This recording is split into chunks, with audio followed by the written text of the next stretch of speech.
কুনাল বারবার বলছিল, মামি আপনি অনেক মিষ্টি, অনেক কিউট। আমি মজা করে বললাম, তাহলে পাশের বাড়ির মেয়েদের নিয়ে ভাবছ কেন? আমার মধ্যে কি খুদ দেখলে? কুনাল একটু হেসে বলল, মামি আপনি এসব কি বলছেন? আপনার মাথা তো ঠিক আছে। তাই বুঝি। তাহলে আজ সকালে যখন আমি প্রীতমকে খাওয়াচ্ছিলাম তখন তুমি কি করছিলে?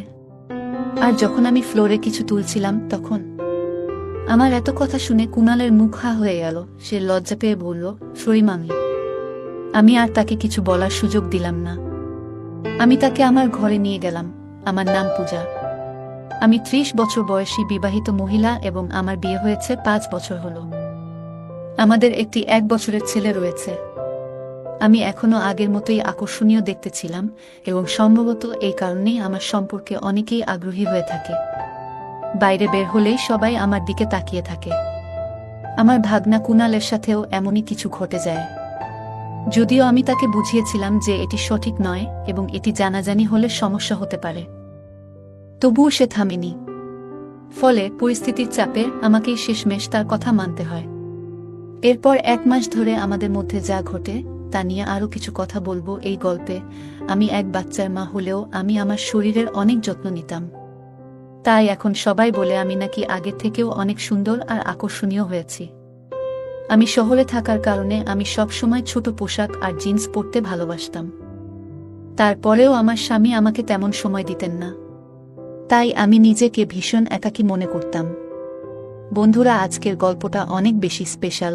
আশা করছি তোমাদের ভালো লাগবে। গল্পগুলো ভালো লাগলে ভিডিওটি লাইক, শেয়ার এবং চ্যানেলটি সাবস্ক্রাইব করো প্লিজ। আমাদের শহরে একটি কাপড়ের দোকান রয়েছে, তাই আমি এবং আমার স্বামী রমেশ 2 বছর আগে গ্রাম ছেড়ে শহরে এসে বসবাস শুরু করেছি। এদিকে এইবার আমার ভাগনা কুনাল আমাদের বাড়িতে ছুটি কাটাতে এসেছে। সে 10ম শ্রেণীতে পড়ে। স্কুল থেকে 1 মাসের ছুটি পেয়ে এবার সে আমাদের কাছে এসে মজা করে কিছু সময় কাটানোর সিদ্ধান্ত নেয়। কুনাল যখন আমাদের বাড়িতে আসার জন্য বাস স্টপে পৌঁছায় তখন আমি নিজেই তাকে আনতে যাই, কারণ আমার স্বামী রমেশ সব সময়ের মতো দোকানে ব্যস্ত ছিল। বাস স্টপে যাওয়ার সময় আমি জিন্স আর টি শার্ট পরেছিলাম, যা কুনালের নজর কেড়ে নেয়। তখন আমাকে দেখতে অনেক সুন্দর লাগছিল। আমি মাঝে মাঝে একটু অন্যরকম পোশাক পরে নিই, যেমন জিন্স আর টি শার্ট, আর আমার স্বামী রমেশ এতে কিছু বলেন না। আমি কি পরলাম না পরলাম আমার স্বামীর কোনো যায় আসতো না। সেদিন কুনাল বাস স্টপে আমার জন্য অপেক্ষা করছিল। এখন আমি আপনাদের কুনাল সম্পর্কে কিছু বলি। সে আমার ভাগনা। সে গ্রামে থাকে। দূর থেকে আমি কুনালকে ডেকে উঠলাম, কিন্তু আমাকে জিন্স পোশাকে দেখে সে প্রথমে চিনতে পারেনি এবং এদিক সেদিক তাকাতে লাগল। আমি যখন তাকে হাত দিয়ে ইশারা করলাম তখন সে আমার কাছে এসে পৌঁছায় এবং প্রথমেই আমার পায়ে ছোঁয়। আমি তাকে আশীর্বাদ দিয়ে বললাম, আরও কত করবে কুনাল? আমি তো এতটাও বুড়ি নেই। কুনাল হাসতে হাসতে বলে, না মামি, আপনি তো এখনো 18 বছরের মতোই দেখাচ্ছেন। আমি তো আপনাকে চিনতেই পারিনি। যদি আপনি সিঁদুর না পরতেন কেউ বলতেই পারত না যে আপনি একজন বাচ্চার মা। তার কথা শুনে আমি হেসে বললাম, যাও, এবার অনেক হয়েছে, আর মিথ্যা বলো না। তোমার মামা তো সবসময় বলে যে আমার মধ্যে আগের সেই উজ্জ্বলতা আর নেই। তখন কুনাল বলে উঠল, সত্যিই বলছি মামি, আপনি অনেক কিউট দেখাচ্ছেন। মনে হচ্ছে আগের থেকে অনেক সুন্দর লাগছেন। কুনালের মুখ থেকে নিজের প্রশংসা শুনে আমি একটু খুশিই হচ্ছিলাম, কারণ রমেশ আমার স্বামী তো কখনো আমার প্রশংসা করে না। কাজ সেরে বাড়ি ফেরার সময় সারাটা পথ কুনাল আমার সাথে কথায় মশগুল ছিল। কুনালের আমার হাত ধরে রেখেছিল এবং আমি বললাম, তুমি তো আর ছোট নও যে হারিয়ে যাবে। তখন কুনাল মজা করে বলল, কি হয়েছে মামি? হাত ধরলে কি আপনার হাত ময়লা হয়ে যাবে নাকি? কুনালের উচ্চতা আমার থেকে সামান্য কম ছিল, আর আমি সেদিন শাড়ি পরিনি, তাই একটু অস্বস্তি হচ্ছিল। বাড়িতে পৌঁছানোর পর কুনাল গোসল সেরে নিল। আমি তার জন্য চা এবং কিছু নাশতা তৈরি করে দিলাম। তারপর আমরা একসঙ্গে বসে চা খেলাম।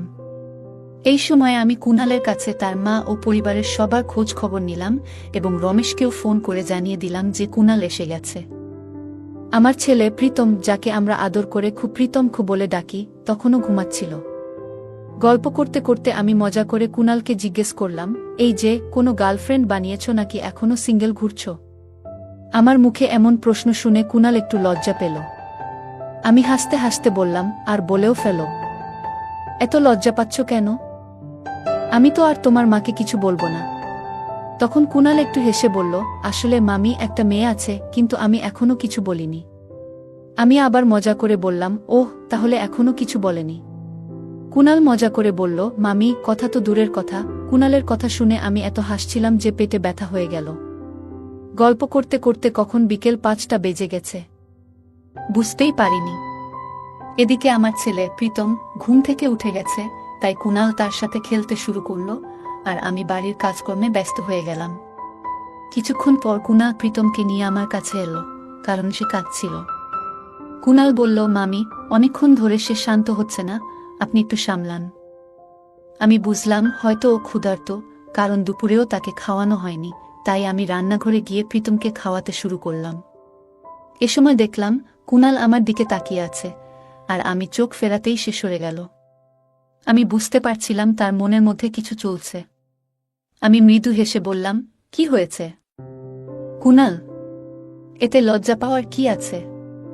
এরপর আমি তাকে বললাম, প্রীতমকে বিছানায় শুইয়ে দাও, এখন অনেকক্ষণ ঘুমাবে। তারপর আমি সবার জন্য রাতের খাবার তৈরি করতে ব্যস্ত হয়ে পড়লাম। এতক্ষণে রমেশও দোকান থেকে বাড়ি ফিরে এলো। রাতে রমেশ কাজ সেরে গোসল করে খাওয়ার জন্য বারান্দায় চলে এলেন। খাওয়া দাওয়ার পর রমেশ ও কুনাল কিছুক্ষণ গল্প করল, আর আমি রান্নাঘরের কাজ গুছিয়ে নিলাম। এরপর রমেশ ক্লান্ত হয়ে তার ঘরে গিয়ে শুয়ে পড়লেন। আমি কুনালের জন্য পাশের ঘরে বিছানা ঠিক করে দিলাম, কারণ বাইরে ঠান্ডা পড়তে শুরু করেছে। তারপর আমি নিজের ঘরে চলে গেলাম। ততক্ষণে রমেশ আমাদের ছেলে প্রীতমকে দোলনায় শুইয়ে দিয়েছে এবং আমার অপেক্ষায় ছিল। কিন্তু যখন আমি চুল বেঁধে বিছানায় পৌঁছালাম, দেখলাম রমেশ অপেক্ষা করতে করতে ঘুমিয়ে পড়েছে। এটা দেখে আমার সব অনুভূতি ম্লান হয়ে গেল, কারণ গত কিছুদিন ধরে রমেশ বেশ চিন্তিত ছিল। সম্ভবত দোকানের কাজ ভালোমতো চলছিল না, তাই তাকে জাগালাম না, কারণ তার মানসিক চাপ বাড়াতে চাইনি। একটু মন খারাপ নিয়ে আমিও শুয়ে পড়লাম। কিন্তু তখন হঠাৎ মনে পড়ল যে আজ কুনাল এসেছে। সময় কাটানোর জন্য তার ঘরের দিকে চলে গেলাম। গিয়ে দেখলাম কুনাল বিছানায় শুয়ে সিনেমা দেখছে। আমাকে দেখে সে উঠে বসে বলল, মামি, কি হয়েছে? আপনি এখনো ঘুমাননি? আমি হেসে বললাম, না রে, কিছু না। ঘুম আসছে না, তাই ভাবলাম তোমার সাথে একটু কথা বলি। আমি বললাম, তোমার কাছে চলে এলাম। আচ্ছা, কি দেখছো? কুনাল মুচকি হেসে বলল, কিছু না মামি, ঘুম আসছে না, তাই সিনেমা চালিয়ে রেখেছি। আমি মজা করে বললাম, ওহ, কেমন সিনেমা? কোনো বিশেষ সিনেমা তো দেখছো না? কুনাল লজ্জা পেয়ে বলল, আরে না মামি, আপনি এসব কি বলছেন? তখন আমি হাসতে হাসতে বললাম, কেন? হিন্দি রোমান্টিক সিনেমা তুমি দেখো না নাকি? কুনাল বলল, হ্যাঁ, মাঝে মাঝে দেখি। এরপর কুনালও মজা করে জানতে চাইল, মামি, আপনি কি দেখেন? আমি হেসে বললাম, আরে হ্যাঁ, আমি তো তোমার মতোই মাঝে মাঝে দেখি। কুনাল হাসতে হাসতে বলল, আপনি এত মজার মজার কথা বলেন মামি, ইচ্ছা করে আপনার সাথে সারা রাত গল্প করি। আমি হেসে বললাম, 1 মাস থাকলে দেখবে আমার কথা শুনতে শুনতে তোমারও বিরক্ত লাগবে, যেমন তোমার মামার হয়। তখন কুনাল একটু অবাক করে বলল, মামি, যদি কিছু মনে না করেন, একটা কথা বলবো। আমি বললাম, বলো কুনাল, আমি কেন কিছু মনে করব? কুনাল বলল, মামি, যদি আপনার আশেপাশে আমার বয়সী কোনো মিষ্টি মেয়ে থাকে, তাহলে আমার সাথে একটু আলাপ করিয়ে দেবেন। তাহলে আমার ছুটিগুলোও ভালো কাটবে। আমি একটু মজা করে বললাম, ওহ, ভালো তো। এতই সহজ ভাবছ তুমি? কুনাল বারবার বলছিল, মামি, আপনি অনেক মিষ্টি, অনেক কিউট। আমি মজা করে বললাম, তাহলে পাশের বাড়ির মেয়েদের নিয়ে ভাবছ কেন? আমার মধ্যে কি খুদ দেখলে? কুনাল একটু হেসে বলল, মামি, আপনি এসব কি বলছেন? আপনার মাথা তো ঠিক আছে, তাই তো? আমি মুখ গোমড়া করে বললাম, এটা কি বললে? কি মনে করছো আমি কিছু বুঝি না? আজ সকালে যখন আমি প্রীতমকে খাওয়াচ্ছিলাম, তখন তুমি কি করছিলে? আর যখন আমি ফ্লোরে কিছু তুলছিলাম তখন? আমার এত কথা শুনে কুনালের মুখ হা হয়ে গেল। সে লজ্জা পেয়ে বলল, সরি মামি, আমি তো মজাক করছিলাম। আমি হেসে বললাম, আরে সরি বলার কিছু নেই, তোমরা ছেলেরা ঠিক এই রকমই। আগে গম্ভীর হয়ে কথা বলো, তারপর সরি বলে আমাদেরই অপ্রস্তুত করে দাও। তখন কুনাল আমাকে খুশি করতে বলল, মামি, আপনি রেগে গেলে আরো সুন্দর লাগে। আমি একটু মজা করে বললাম, ওটা না, এখন অনেক হয়েছে। এবার ঘুমাতে যাও, আমাকেও সকালে উঠতে হবে। যখন আমি বের হচ্ছিলাম কুনাল আমার হাত ধরে বলল, মামি আমরা তো এখন বন্ধু, কবে আবার আপনার সাথে গল্প করতে পারবো? আমি হেসে বললাম, এত সহজে নয়, সময় হলে দেখা যাবে। তারপর হাসতে হাসতে নিজের ঘরে চলে এলাম। সকালে আমি একটু দেরি করে উঠলাম। ততক্ষণে রমেশ আমার স্বামী বাইরে থেকে হাঁটাহাঁটি করে ফিরেছে এবং কুনালকেও নিয়ে এসেছে। কুনালের চোখে তখনও ঘুমের ভাব ছিল। আমি রমেশকে বললাম, কুনালের এত সকাল সকাল ঘুম ভাঙালে কেন? দেখছ, ওর চোখ এখনো লাল।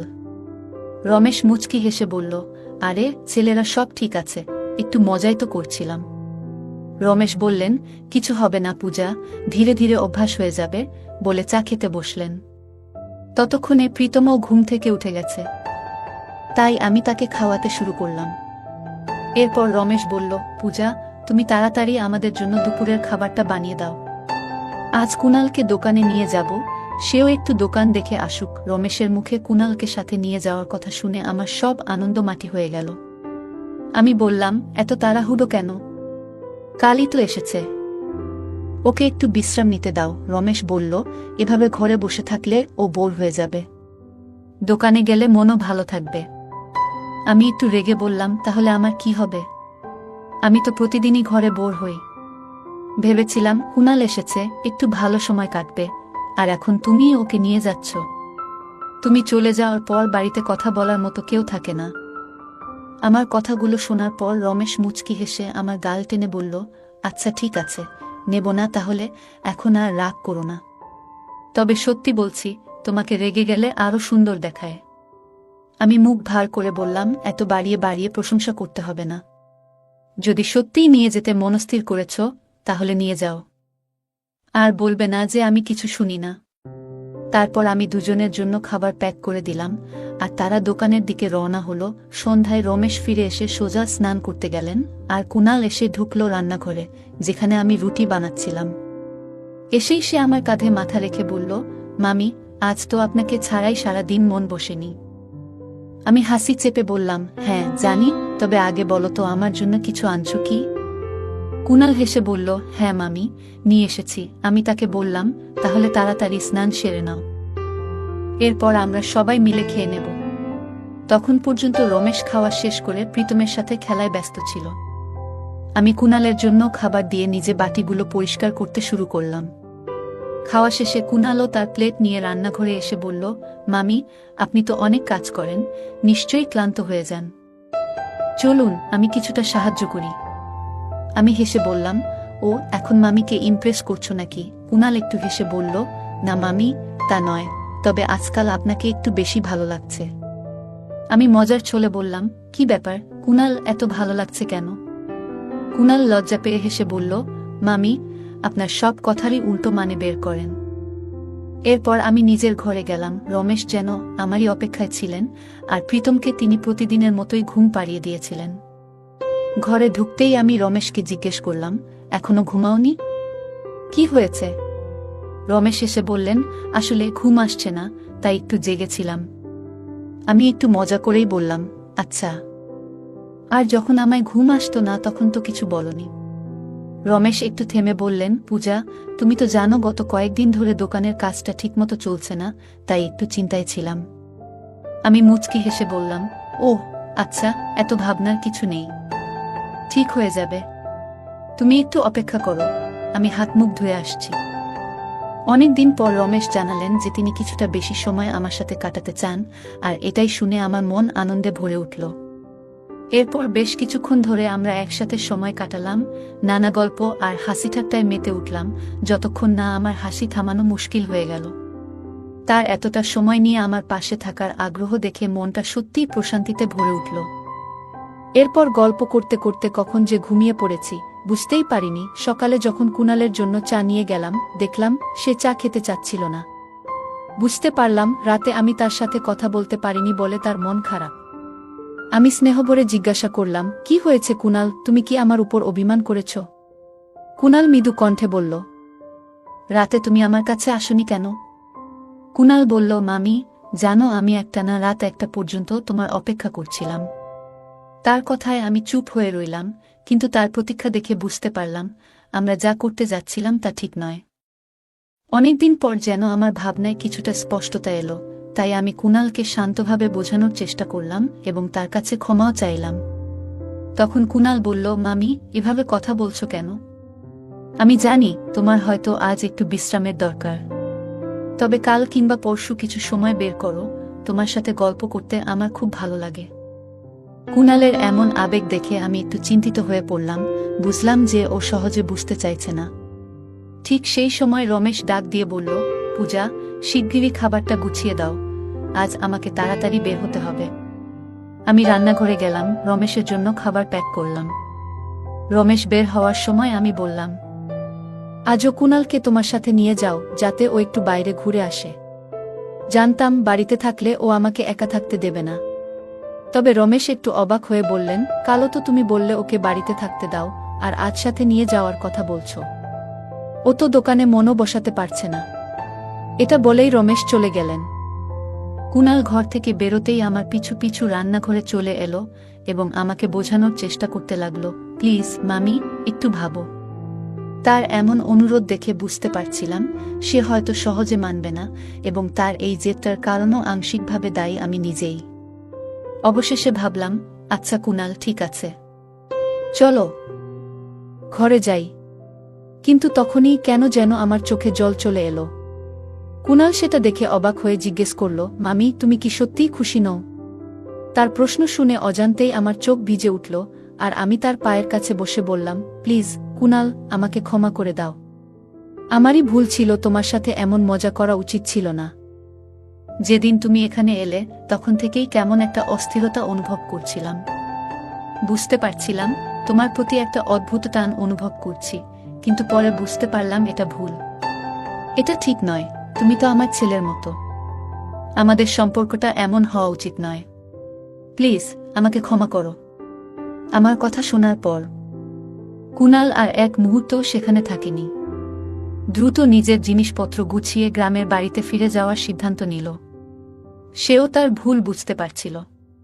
আসলে প্রতিটা সম্পর্কের একটা সীমা থাকে, যা অতিক্রম করা ঠিক নয়। গল্পে কুণালের প্রতি মাতৃসুলভ মমতা এবং কুণালের কিছু আবেগের কারণে একটি সীমানা অতিক্রম করার প্রবণতা তৈরি হয়েছিল। তবে সময়মতো ভুল স্বীকার এবং সঠিক সিদ্ধান্ত গ্রহণ তাদের সম্পর্ককে সঠিক পথে ফিরিয়ে আনে। এই গল্পে কুণালের প্রতি মূল চরিত্রের মমতা এবং স্নেহ ছিল মাতৃসুলভ, কিন্তু যখন সেই মমতা এবং স্নেহ কিছু সীমারেখা অতিক্রম করার পর্যায়ে পৌঁছে যায়, তখন তিনি উপলব্ধি করেন যে সম্পর্কের একটি নির্দিষ্ট সীমানা থাকা উচিত। প্রতিটি সম্পর্কের মধ্যে কিছু অপ্রকাশিত সীমা থাকে, যা অতিক্রম করা সম্পর্ককে জটিল করতে পারে এবং ভুল বোঝাবুঝি তৈরি করতে পারে। কুণালের প্রতি তার আবেগ ছিল ভালোবাসার মতোই, কিন্তু সেই ভালোবাসা যেন ভুল পথে না যায় সেদিকে মনোযোগী থাকা প্রয়োজন ছিল। প্রায়শই সম্পর্কের সমস্যাগুলির সমাধান খোলামেলা কথোপকথনের মধ্যেই নিহিত থাকে। গল্পের মূল চরিত্রটি কুণালের সঙ্গে সোজাসুজি কথা বলেন এবং নিজেদের মধ্যে সৃষ্ট ভুল বোঝাবুঝির সমাধান করেন। তার খোলামেলা কথোপকথন কুণালকে নিজের অবস্থান এবং অনুভূতির ব্যাপারে সচেতন হতে সহায়ক হয়। এই ধরনের সৎ এবং সরল যোগাযোগ আমাদের ব্যক্তিগত জীবনের বিভিন্ন সম্পর্কের সমস্যাগুলো সমাধানে অত্যন্ত গুরুত্বপূর্ণ। গল্পে আমরা দেখতে পাই যে সংযম এবং আত্মনিয়ন্ত্রণ একটি সম্পর্ককে সঠিক পথে রাখতে কতটা সহায়ক হতে পারে। মূল চরিত্রটি বুঝতে পারেন যে তার আবেগকে নিয়ন্ত্রণে রাখা জরুরি, কারণ তা সম্পর্কের সৌন্দর্য এবং মর্যাদাকে হুমকির মুখে ফেলে দিতে পারে। এই শিক্ষা আমাদের মনে করিয়ে দেয় যে আমাদের আবেগ এবং অনুভূতির প্রতি সংযম থাকা অত্যন্ত প্রয়োজনীয়, বিশেষত তখন যখন সেগুলো সম্পর্কের সীমানা অতিক্রম করার ঝুঁকিতে থাকে। গল্পের শেষের দিকে কুণাল নিজের ভুল বুঝতে পেরে নিজেকে দূরে সরিয়ে নিয়ে যায়। এটি সম্পর্কের মর্যাদা এবং সীমা রক্ষা করার জন্য তার নিজস্ব সিদ্ধান্ত। প্রতিটি সম্পর্কের ভিত্তি হল পারস্পরিক সম্মান, যার অভাবে সেই সম্পর্ক অবমূল্যায়িত হতে পারে। কুণাল এবং মূল চরিত্রের মধ্যে সম্পর্কের প্রতি এই শ্রদ্ধাবোধ এবং বোঝাপড়া তাদের ভুল বুঝতে এবং একে অন্যের প্রতি শ্রদ্ধা প্রদর্শন করতে সহায়তা করে। গল্পটি শেষ পর্যন্ত আমাদের জানায় যে প্রতিটি ভুলই একটি শিক্ষা। এই অভিজ্ঞতা তাদের উভয়ের জন্য শিক্ষণীয়, যা ভবিষ্যতে তারা সম্পর্কের ব্যাপারে আরও সচেতন এবং সংযত হয়ে উঠতে পারবেন। গল্পটি দেখায় যে ভুল থেকে শিক্ষা নিয়ে তা পরবর্তীতে সঠিক পথে পরিচালিত করাই সবচেয়ে বড় আত্মোন্নয়ন। অতএব এই গল্পটি আমাদের বোঝায় যে সঠিক সম্পর্ক বজায় রাখতে পারস্পরিক বোঝাপড়া, শ্রদ্ধা এবং সীমানার প্রতি সম্মান থাকা অত্যন্ত প্রয়োজন। আবেগ থাকা সত্ত্বেও সংযম বজায় রাখা, আত্মনিয়ন্ত্রণ করা এবং সম্পর্কের মর্যাদা রক্ষা করা হল এই গল্পের প্রধান শিক্ষণীয় বিষয়। বন্ধুরা, যদি এই গল্পটি ভালো লেগে থাকে তাহলে দয়া করে ভিডিওটি লাইক করুন এবং আমাদের চ্যানেলটি সাবস্ক্রাইব করুন।